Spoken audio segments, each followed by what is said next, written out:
We're documenting the process of buying land, building houses. It's 2024, and I'll tell you guys that right now, we are in final trim stage. Next video you see, it'll be fully completed in our Build Wealth community. We'll be having lunch in this living room right over here.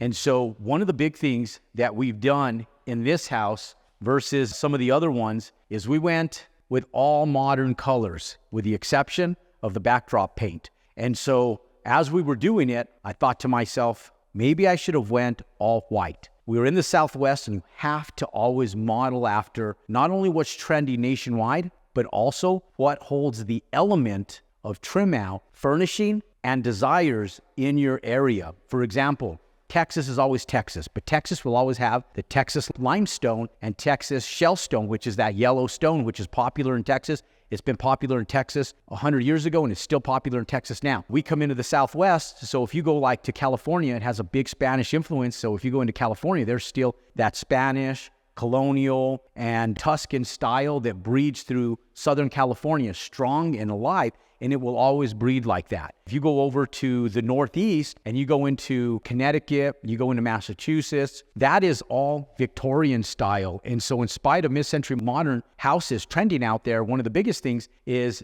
the Victorian look will always be part of the Northeast. And when you come to the Southwest, our Native American traditions down here that are alive and strong down here gives that culture. And so there's always going to be that Southwest feel of those earth colors, those earth tones, the terracottas, the browns, the tans, all of that's always going to trend. But with that said, one of the big things that we always pay attention to is what's trending nationwide, because it doesn't matter what the area holds, people still want new. And nobody wants to go out and pay $100,000 for a new BMW if that BMW looks like it did from 1985. Now, they might do it if it looks like a car from the 1960s because it has that classic look, but they're not going to pay $100,000 for a car from the 1980s. And so your houses, you don't want them to look like they were built in 1989, 1995. You want them to look like they were built today. And so you have to stay up with the trends as trends are trending. And so 10 years ago, it was actually 8 years ago, we built a house when mid-century modern was just coming in. And when you build regularly for an extended amount of time, and if you build the same home, they start to get boring after a while because it's cookie cutter almost, even though they're custom. And Tuscan style homes came in right in about like early 2000, 2001, 2002. And so from 2002-ish all the way up to about 2016, we built the exact same home. So almost 15 years of building the exact same style of homes. There's different amenities that evolved, but we built the same style of home with the Spanish tile, all the rustic, the rotundas, the round look to all the houses and all the curved walls. And that's what was popular for over 15 years. And so when mid-century modern came out, I got real excited. I said, hey, let's build one of those, right? And so I went all in on the first one that we built. It was the very first mid-century modern home that we put down in the Southwest, and I went all white walls, colonial white on all the baseboards and trim work. I used a dove white on all the ceilings and all the walls, and then I went all dark colors, like the same type of colors that I use today, but almost 10 years ago, like 8, 9 years ago. And so I went with all the dark charcoals, the whites, the blacks, and I went with all of those modern colors to make it real sleek. And I'll tell you, every single person that walked through that house, they loved it. They complimented it. But the only problem was that the vast majority of them that lived in that area were used to that Tuscan and Southwest feel. So their furniture was also furnished around that Tuscan, Spanish, and rustic Native American look. And so it didn't fit in a modern home. So they said, okay, at that time, the houses were selling for about $650,000. They're like, we're going to spend $650,000 on a home and then have to refurnish the entire thing and spend another $60,000 on furnishing. And so they just couldn't afford it. So they'd say, we just don't have the expendable $60,000 to refurnish the entire home of this magnitude. So it hindered our ability to sell a house, hence that house sat on the market for 4 months. So today, things have evolved. The mid-century modern has evolved enough that we sit back and go, okay, let's take a shot at doing it all modern again, with the exception, cream walls. Now, I will tell you guys, and I'll be the first to tell you guys, you have to push the bar. And once we finished painting and I saw the white cabinets come in, let me show you these white cabinets. When I saw these white cabinets come in, I sat back and thought, oh my goodness, did I make the right decision on having the tan color walls? I've always used this exact same tan color. It's called Sandcastle. And this color is a Sherwin-Williams color that I started using about almost 20 years ago. And I got away from this one. I did different color cans, and sometimes they look good, sometimes they didn't. And so the reason I always go back to this same one is because once I find something that works and people buy, I just keep it. And so my decisions are based around how fast did the house sell? And if it's sold fast, I just leave it. So sometimes I come into the houses and I'm not a big fan of the color personally, but every time I use the color, the house sells. And so I don't know what it is about it, but I will tell you that on this house, when I saw the paint go down, I questioned it for a moment until now that we're trimming everything out. And so we went all in on the mid-century modern look. We did a lot of the black handles. We did the gold fixtures. So if you come over here, I'll show you the handles in the bathroom. Oh, right here in the kitchen, we have the gold faucet. And so this is complemented by some of the fixtures in the bathroom and here in the kitchen. So we will have the gold trim out here. And then if you guys look at the lights, we also have the gold trim out right here on the pendants and on the entryway. And so we bring a little bit of that gold look in here that's really trending right now. And so I'll show you what we did in the bathrooms as well along with that. So I really think that this house is going to be a hit, and I believe this house will sell within 30 days of full completion. We're about 2 weeks away from getting it completed. Under my management, it'll be 3 because I'm so busy with my other projects. It's tough for me to be down here all the time. And so we build these part-time, extremely part-time. This is the first time that I've been in this house all week. It's Friday. And I've spent probably about 30 minutes in here just going through a few items and issues that we have through my management style today with these single family homes. Since we're doing multifamily, they take us just a little bit longer to finish. So it being your guys' first homes, it'll probably take you equally as long. Now, somebody that's in the game, once you build your first, second, third home, if you show up to these houses even 2-3 times a week, these things will be built in 5 months. Real easy. We used to build these houses in 4 months. We used to do a 120-day build. Now these houses take us about 6 months to build because of what we're doing on a larger scale with multifamily, but they're still great little cash flowing. So let's talk about the amenities in this house. One of the things that I wouldn't do a lot of was these waterfall center islands. And the reason that I wouldn't do these center islands as a waterfall is because it does add a little bit of cost. Now, I'll be the first to tell you that some of these amenities don't necessarily sell the house, but they don't take away from the resale either. Because we're in a market where we're specializing predominantly around sophisticated buyers, and our market is typically empty nesters, people that are retiring, people that are typically moving to this area specifically to retire from other states and from other demographical areas locally. We are typically selling to buyers that this will be their last home and they want a nice home. So when interest rates are high, money's expensive, there's only one way to perform in a market like that. And it's not like restaurants perform in the cusp of a market where they start reducing the quality of their food. When times contract, ladies and gentlemen, is the time to give. And so even though it might cost us an extra $1,000 to be able to put in these waterfall countertops and do these farm sinks that are cast iron, and you can hear the quality of that. It's solid cast iron. This sink probably weighs about 80 pounds, if not more.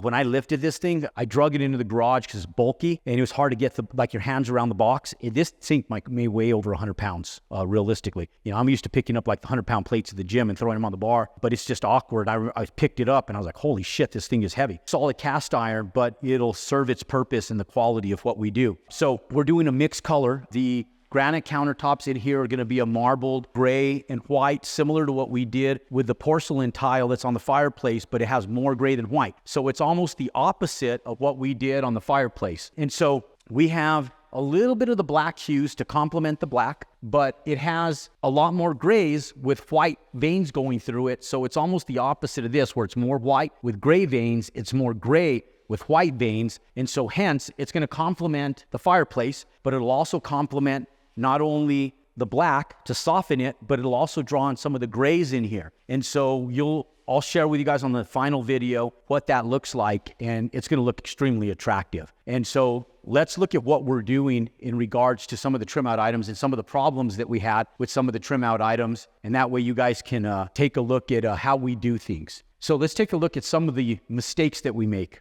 Okay, let me show you one of the biggest mistakes that we make. Okay, so, and when I say we, it's my team and I, right? Like my team is my subcontractor. So if they make a mistake, I make a mistake. You have to fix it. It has to get fixed, because if you leave it like that, then it truly is your mistake. So one thing that I noticed is we do these big wide open floor plans. And with these big wide open floor plans, one of the things to sell the house is how the kitchen connects with the family room and the dining room, and you have this wide open space. And when people walk through the front door, we capture the views of the mountain on the big windows right out the bat. So we walk in, it presents the views, people love that. And then they walk in, they feel, ta-da, this big open feel to the floor plan. But the problem is that when we did this island, the architect built the island too big on the plans. So the cabinet guys, rightfully so, they follow the exact dimensions. Well, you have to pay attention to stuff. And so when I came through the door, all I saw was cabinets, and they stuck out 7 inches further. Now, 7 inches doesn't seem like a lot, but when you do the overlapping on the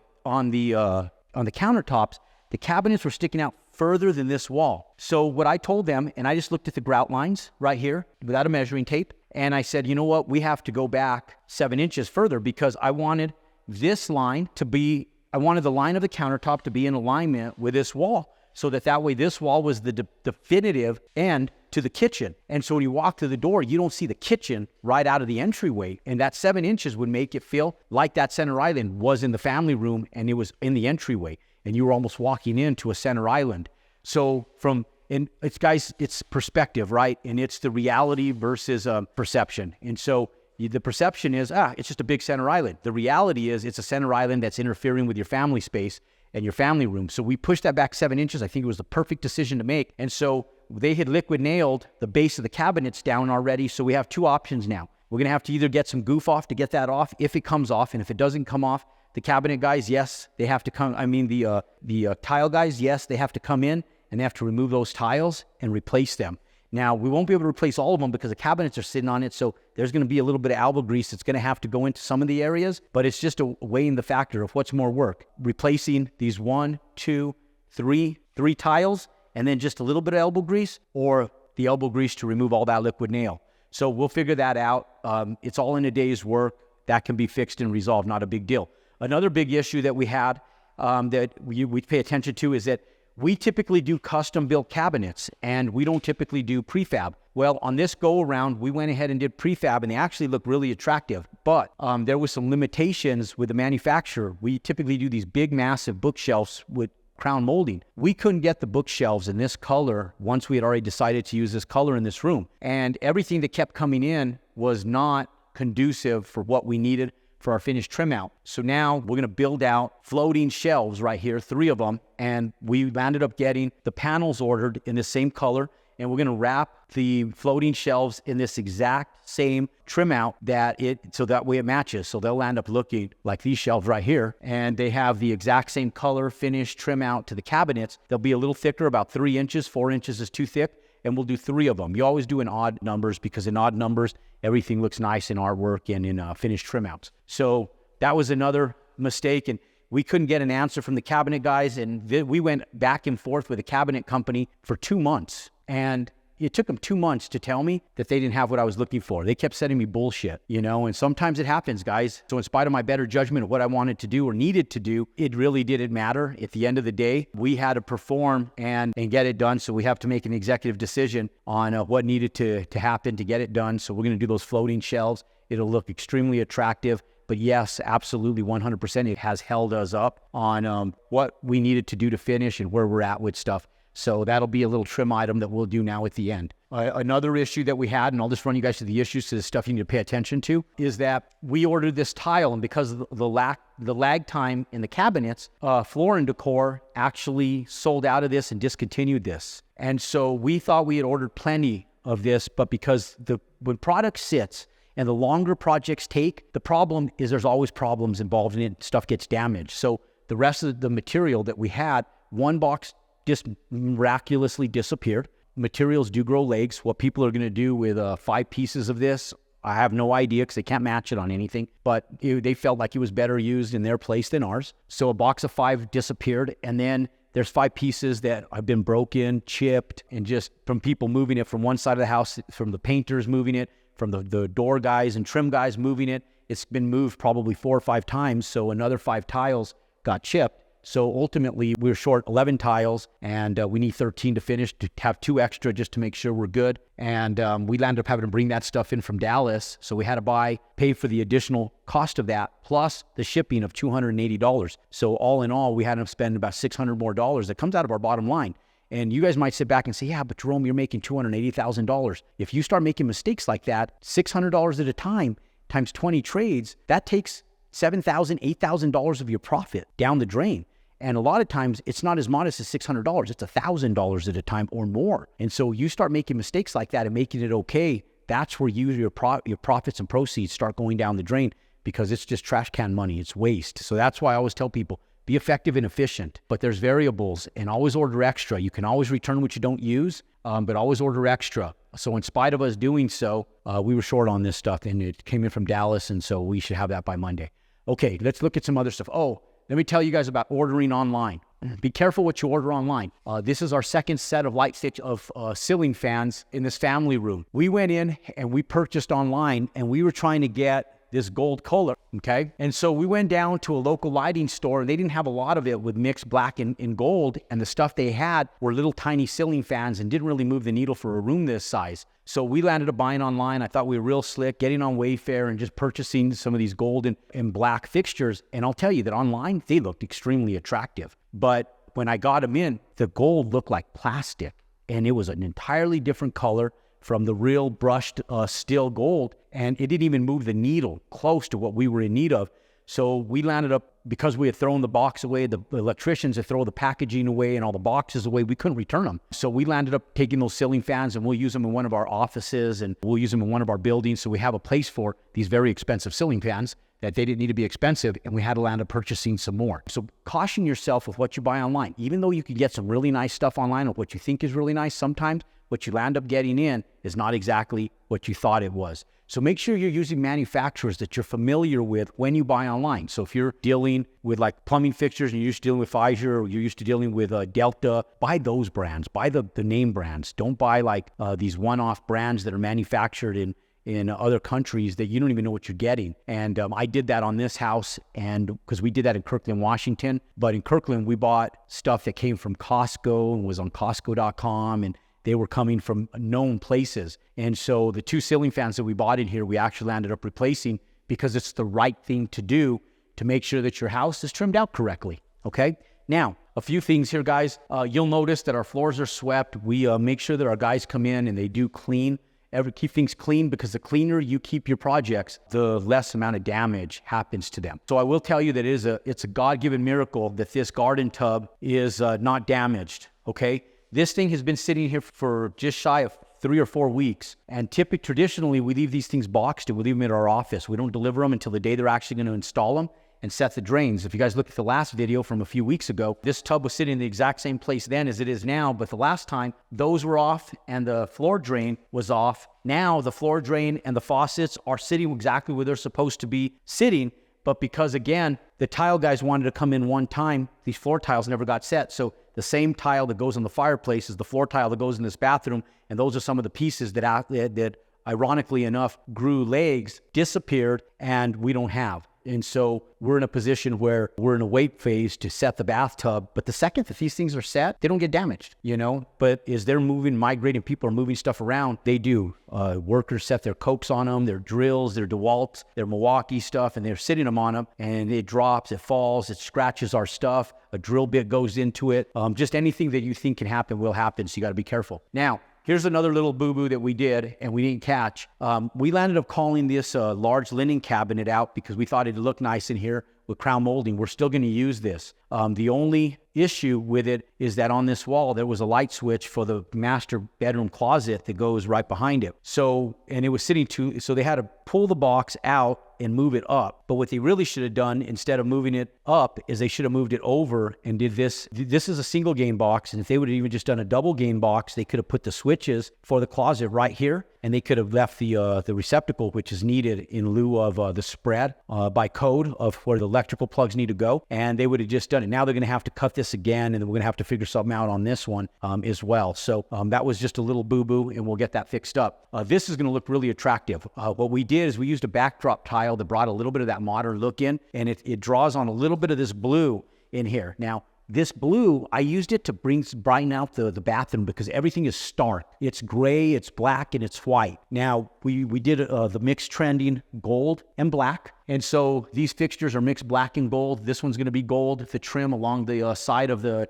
tile trim is black. And we offset it with the black and gold light fixtures along with the black countertops. Now, I didn't want just black and white. So this has a little bit of blue. So what I landed up doing on the backsplash, and I'll show you the tile here in a moment, is we used a tile that was predominantly white with a little splash of gray and a little splash of blue. So that way it ties the floor tile together with a backsplash, and then right along the back of the backsplash, which only sits up 6 inches, we'll do straight mirrors from right over the top of the backsplash all the way to underneath the base of the actual light fixture. How long is the video so far? So we go all the way from over the top of the backsplash all the way to underneath the bottom of the light fixture. Don't ever drill your light fixtures through your mirrors, ladies and gentlemen. Make sure that you guys always keep that big open. But we'll do mirrors all the way from this corner here, all the way to the end of the countertop right here, okay? And we just use inexpensive mirrors, no trim on them, just big, massive pieces of glass. They're not very expensive. When we do, we get the glass plates and the glass plugs to match so that you don't have these white plugs in the glass, and it looks real clean. And we trim them out really nice. Now on this side, we'll do glass from the end of this countertop here, all the way along this side here, and then we'll do glass all the way along here, all the way to the corner of the top of this countertop right here. And this will all be mirror, that will all be mirror, and it'll make this wall look very attractive. And we'll have that other light fixture right up over here. We always do these walk-in closets. Now that they're getting trimmed down, they're painted, you can see how nice these things are. But if you guys come on in here, you can see that we have room for shoes, plenty of shoes. We got a lot of area for hanging, top, bottom for pants and in shirts. On the other side, we got the same. We got more shoes down here. And then we leave room for dressers and drawers and stuff in here where people can even slide in their dressers and their drawers right into their master bedroom closets, allowing more room in the master bedroom. Now, this was a mistake that we made, and I was explaining this just a bit ago. So I was explaining to this just a little bit ago, is that on the plans, everything looked nice. I changed architects, and this is one of those architect changes that you got to catch, and we didn't catch it on this one. So traditionally, it would have been real nice to put a washer and dryer right here, and then just did a countertop that went like this, like an L all the way through here. On the plans, it shows the washer and dryer here, which works out great. It's going to be just fine. So we had to get creative on how to do this. So we had to do some blank panels that we had to build out for the cabinet guys. Then the cabinet guys came in and they ran the countertops all the way across, because then you'd have a washer dryer in the middle, have a little cabinet, and you have this hole back here that's just going to end up getting filled with lint. So in order to prevent that, we landed up just doing countertops all the way down. The only problem was this plug was positioned too far over, so we had to cut the sheetrock, move it over. We'll get the drywall guys to come in here, fix all that stuff up. That's not a big deal. You just have to catch it, put it in the right spot when you're trimming everything out, and then ultimately come in and make it really nice. So now it's going to be really nice. You'll have washers, dryers. You'll be able to put your dirty clothes right here, right into the washing machine, put it into your dryer, take it from your dryer, put it and stack it right here, and then wash another load. And then you have your washing sink and everything here, and you can hang your clothes or just get it into the bedrooms. So it actually turned out to be a really nice design, but we still probably would prefer washer, dryer, wraparound countertops all the way through and through. And then our butler's pantry. We're finishing up the countertops in here. We're going to trim this out really nice. We're going to do full backsplash in here, and we're going to trim this out to be very attractive, guys. Very, very attractive. We have a Lazy Susan in the back. These are massive. This makes a lot more cleanliness in your kitchen. It gives you a lot more living space.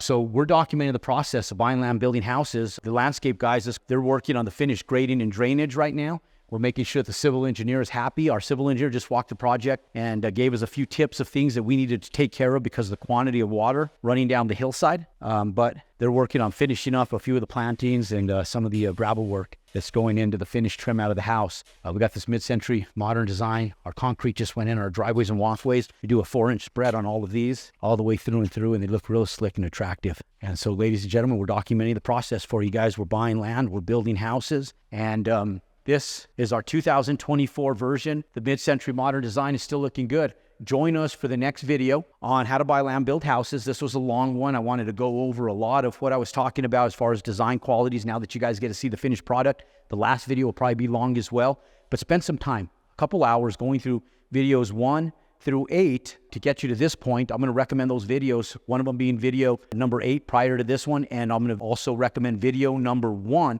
at the end of this video so that you guys can start the entire process of buying land, building houses, and watch from series 1 all the way through and through. If you want more detailed information, in 2021, we did a 24 video series of documenting the process, from start to finish of buying land, building houses. Watch them both. Ladies and gentlemen, if you guys want more content just like this, then click and subscribe to our YouTube channel. Pound that thumbs up button. And ladies and gentlemen, never forget, go out there and compound your success.